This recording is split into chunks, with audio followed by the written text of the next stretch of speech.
दोस्तों यह तो मेरे साथ बहुत बार होता है और आपके साथ भी बहुत बार हुआ होगा कि कोई इंपॉर्टेंट काम हम फोन पर कर रहे हैं और फोन अचानक से डेड हो जाए, या फिर लैपटॉप पर हम कोई काम कर रहे हैं और लैपटॉप की बैटरी खत्म हो जाए और देखें कि लाइट नहीं है। इलेक्ट्रिक व्हीकल्स जो हैं, हम उन्हें एक बार सिंगल चार्ज करके बहुत दूर तक नहीं ले जा सकते।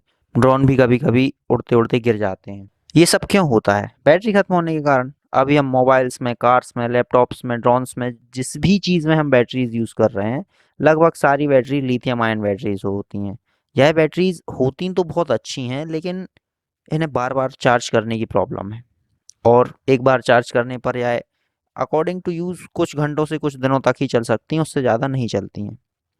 बट क्या हो अगर हम एक ऐसी बैटरी बना लें जिसे चार्ज ही ना करना पड़े, 10 साल तक, 100 साल तक, या फिर 1000 साल तक? सुनकर यह इम्पॉसिबल लगता है कि ऐसा कैसे हो सकता है, बैटरी तो चार्ज करनी ही पड़ेगी। बट यह किया जा सकता है। और यह कैसे किया जा सकता है, आइए इस पर विस्तार से चर्चा करते हैं। लिथियम आयन बैटरीज हमारी लाइफ का पार्ट बन चुकी हैं, बट इनमें बहुत सारी प्रॉब्लम्स हैं, जैसे कि बार बार चार्जिंग की टेंशन, ओवर टाइम यूज़ करते जाते हैं तो इनका लाइफ स्पैन भी कम होता जाता है। कि एक बार चार्ज करो, पहले कोई 10 घंटे चल रही थी बैटरी, अब वह 8 घंटे चलती, फिर 5 घंटे चलती है। और ओवरऑल लाइफ स्पैन भी कम होता है, इनका बार बार रिप्लेस करनी पड़ती है, जिससे एनवायरनमेंट को भी नुकसान होता है।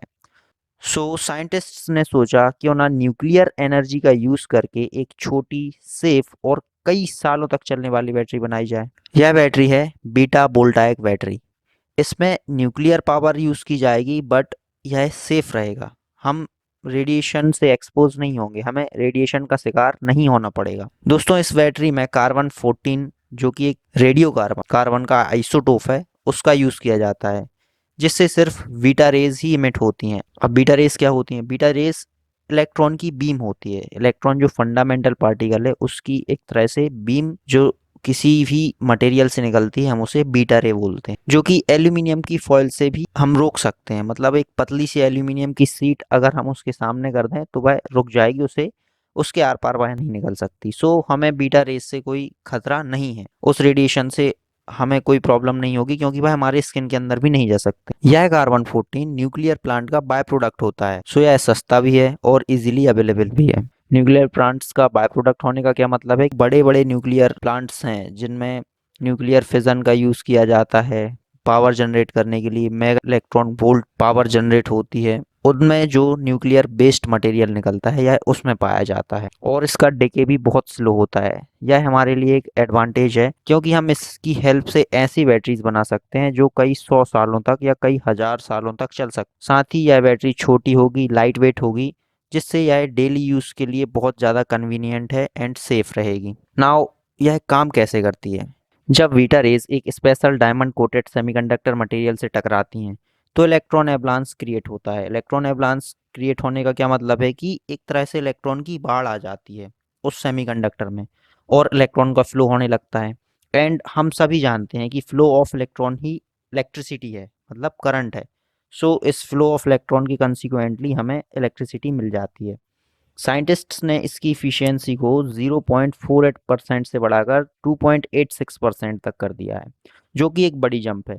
सुनने में यह फिगर काफ़ी छोटा लगता है, लेकिन आप लोग यह जानकर भी हैरान होंगे कि जो बैटरीज हम अभी तक यूज़ करते हैं, कोई भी बैटरी 100% इफिशियंसी तक हम यूज़ नहीं कर पाते। मैक्स टू मैक्स 30, 40, 50%, बहुत ज़्यादा हुआ तो 70% इफिशियंसी से ही हम यूज़ कर सकते हैं, उससे ज़्यादा नहीं। मतलब अब हम इस बैटरी का यूज़ करके ऐसे पेस मेकर्स बना सकते हैं जो लाइफ टाइम चलेंगे। स्पेस प्रोब्स को हमें कभी रिचार्ज करने की दिक्कत नहीं रहेगी, और ऐसे सेंसर्स बन सकते हैं जो हजारों सालों तक अपने आप काम करते रहें बिना रुके। लेकिन अभी भी इस बैटरी का आउटपुट बहुत कम है, मतलब हम इसे बड़े बड़े गैजेट्स रन नहीं कर सकते। बट फ्यूचर में यह भी पॉसिबल होगा। साइंटिस्ट लगातार इसे इम्प्रूव करने के लिए काम कर रहे हैं। लोग न्यूक्लियर वर्ड से भी डर जाते हैं, जो कि जायज़ है, क्योंकि चेर्नोबिल न्यूक्लियर पावर प्लांट का एक्सप्लोजन जो हुआ था, उसमें जो तबाही हुई थी वह बहुत खौफनाक थी। और अगर आप उसके बारे में जानना चाहते हैं तो मैंने वीडियो की लिंक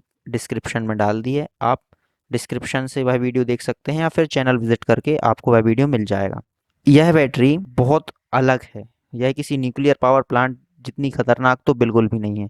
इनफैक्ट यह एकदम रिस्क फ्री है, क्योंकि बीटा रेस ज़्यादा हार्मफुल नहीं होती हैं और उनकी पेनिट्रेशन पावर भी बहुत कम होती है, और साथ ही इससे वेस्टेज भी नहीं होगा, तो यह इको फ्रेंडली भी है। फ्यूचर में हम देखेंगे कि हमारे मोबाइल फ़ोन से लेकर बड़े बड़े इलेक्ट्रिक अप्लायंस में भी इस बैटरी का यूज़ हो रहा होगा। यह बैटरी फ्यूचर बैटरी यूजेस को रीडिफाइन कर सकती है। चैलेंजेस तो अभी बहुत हैं, बट रेवोल्यूशन की स्टार्टिंग तो हो चुकी है, क्योंकि हम छोटे लेवल पर इस बैटरी का यूज़ कर पा रहे हैं। सो नियर फ्यूचर में हम ब्रॉड लेवल पर भी इसका यूज़ कर पाएंगे। आपका इस नई डेवलपमेंट के बारे में क्या सोचना है, कमेंट्स में ज़रूर बताएं। और अगर आपको वीडियो अच्छा लगा है तो इसे लाइक करें, अपने फ्रेंड्स के साथ शेयर करें, और ऐसे ही अमेजिंग कंटेंट के लिए चैनल को सब्सक्राइब करें। Thanks for watching this video. मिलते हैं नेक्स्ट वीडियो में, तब तक के लिए बाय। Being something.